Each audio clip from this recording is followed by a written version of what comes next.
The National Aeronautics and Space Administration presents Aeronautics and Space Report.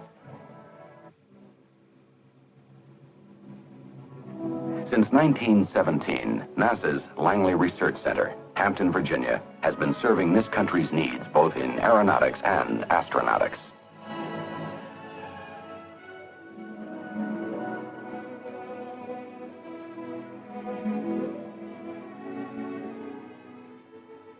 Recalling some of the early history, senior historian and curator for the Smithsonian's National Air and Space Museum, Mr. Paul Garber. Welcome to the Smithsonian Institution National Air and Space Museum. The third head of this institution was Samuel Pierpont Langley, for whom the laboratory at Hampton, Virginia was named.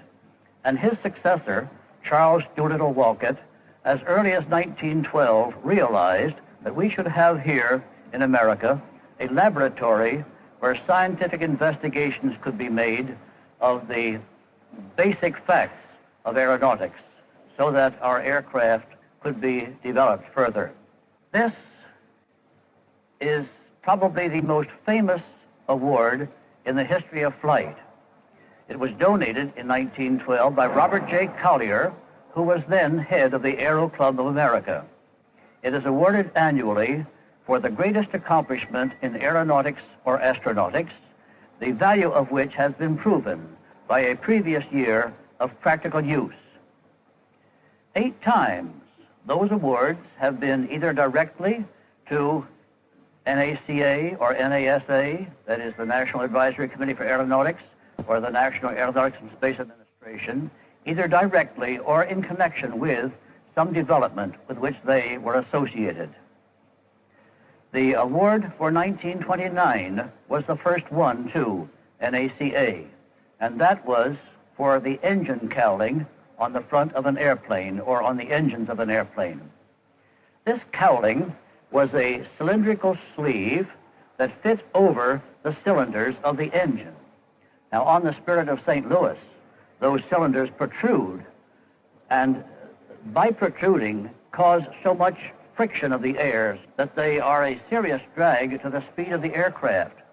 But by development of the NACA cowling, that engine could be so enshrouded, so smoothed, so streamlined, while at the same time the engine itself was better cooled, that the performance of aircraft was increased greatly.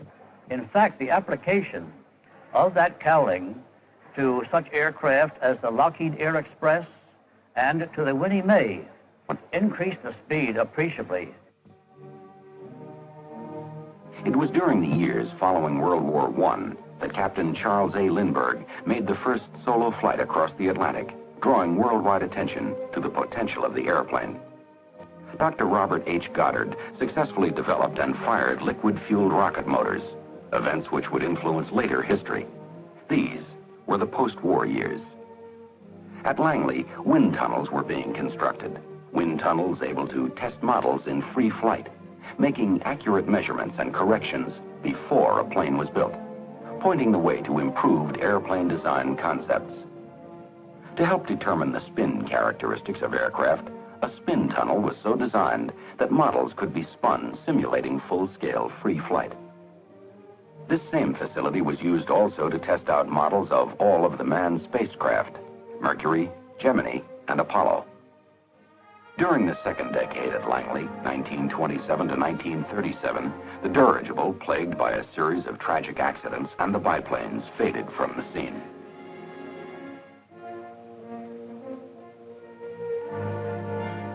In their place, the all-metal single-wing craft, predecessors of our commercial airlines, planes with 2 rather than 3 air-cooled engines and retractable landing gear. The NACA was asked to determine the conditions which caused ice formation on aircraft and develop means of preventing it. These studies grew into a major effort that did, in fact, find a solution with the 1946 awarding of the Collier Trophy for the pioneering research. To serve the needs of the seaplane and amphibious airplane designers, the first of Langley's hydrodynamic test tanks were made ready for operation. Towing a model hull through the water up to the point of a simulated takeoff speed, engineers could suggest improvements in the basic design. In later years, Mercury, Gemini, and Apollo water landing techniques would be checked out using the same tank. World War II dominated Langley's third decade. The urgency of the war dictated the programs of this period. Programs aimed many times at curing the immediate ills of already flying combat aircraft. Typical of these were the ditching studies.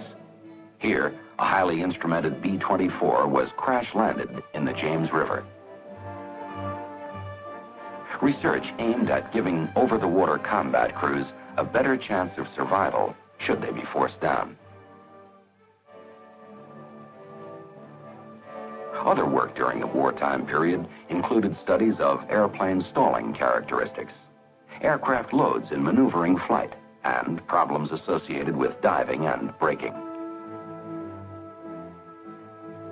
Near the end of the war, Langley scientists were working on the idea of wing sweepback, an idea for attaining higher flight speeds. One method of experimentation was with rocket-propelled models. These early studies can be seen in present flying airplanes. High speed presented some problems of ejecting from an airplane. This test pilot was subjected to wind tunnel blasts at speeds up to 400 miles per hour to check human tolerance. October 1947, Captain Charles E. Yeager, piloting the Bell X-1, flew through the speed of sound for the first time and pioneered the way to supersonic flight.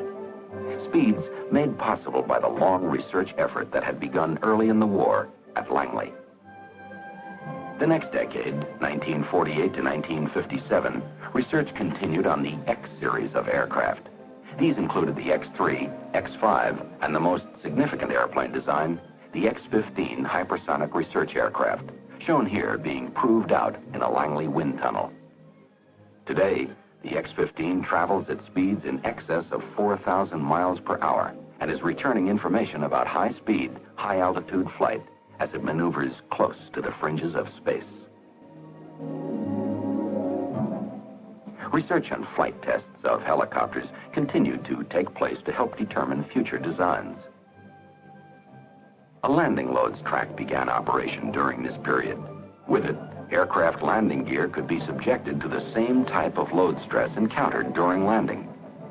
Later tests identified the problem of aircraft and automobile hydroplaning as a result of water-drenched pavements, a condition that can cause loss of control. Speaking about his years in aviation, General James H. Doolittle, former chairman of the National Advisory Committee for Aeronautics.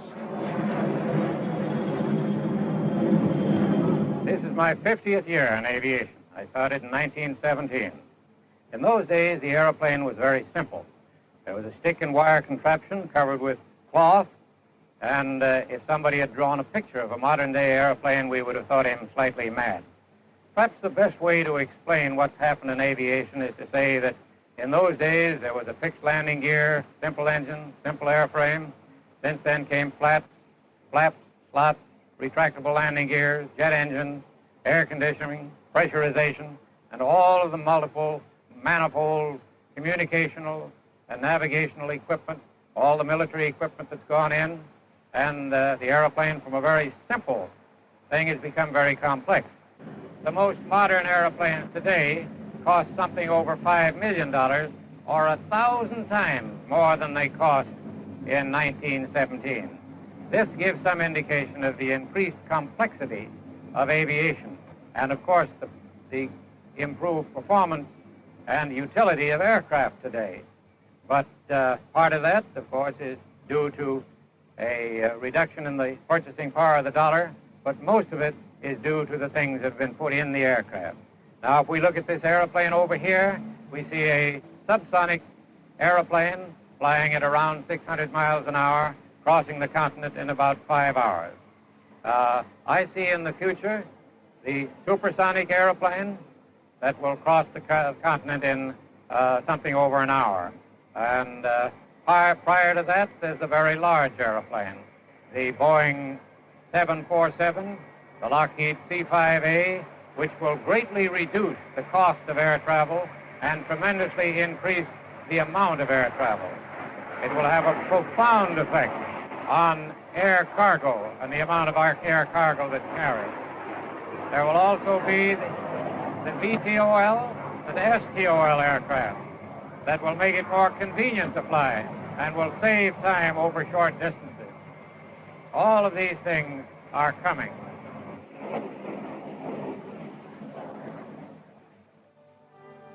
To study the heating problems generated by re-entry flight into the Earth's atmosphere, arc jet facilities were put into use at Langley.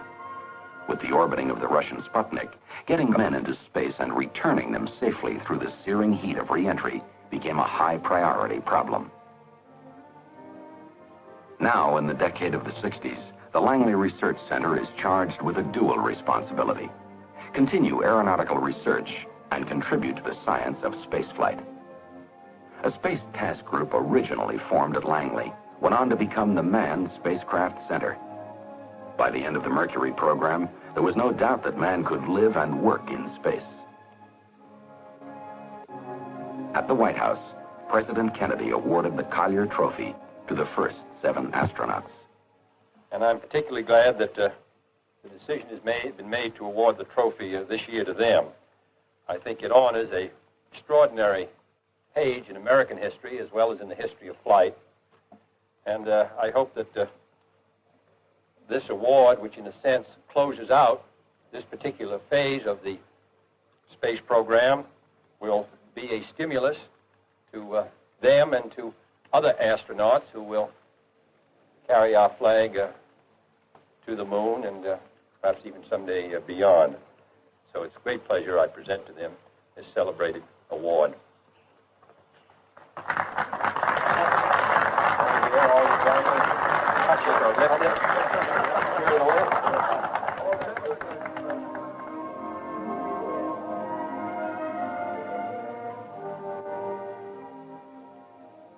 Here are some of Langley's other projects. Echo, an automatically inflating satellite, grew out of a Langley concept and was developed there. Rendezvous and docking, critical to the Apollo moon program, was studied and determined feasible. Commercial supersonic transport. The initial configuration was developed to meet the unique flight requirements. Lifting bodies. This, the so-called HL-10, craft which may someday shuttle men and equipment through space, then land like a conventional plane at an airport. VTOL, vertical takeoff or landing aircraft, forerunners of intercity transports which fly forward at high speed and then set down like a helicopter. The concept for this tilt-wing craft evolved into the first operational VTOL transport.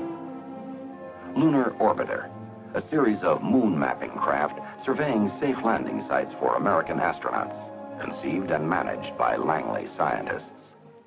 Airport landing studies, and the list could go on. Langley Research Center. In 50 short years, it has risen from a few buildings and facilities testing out biplanes to join NASA's national effort in both aeronautics and space.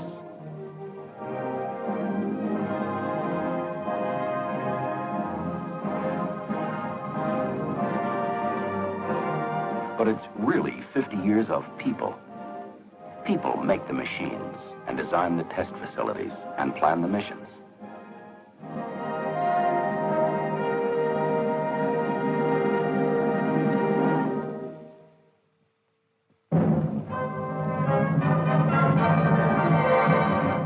This has been an Aeronautics and Space report presented by NASA, the National Aeronautics and Space Administration.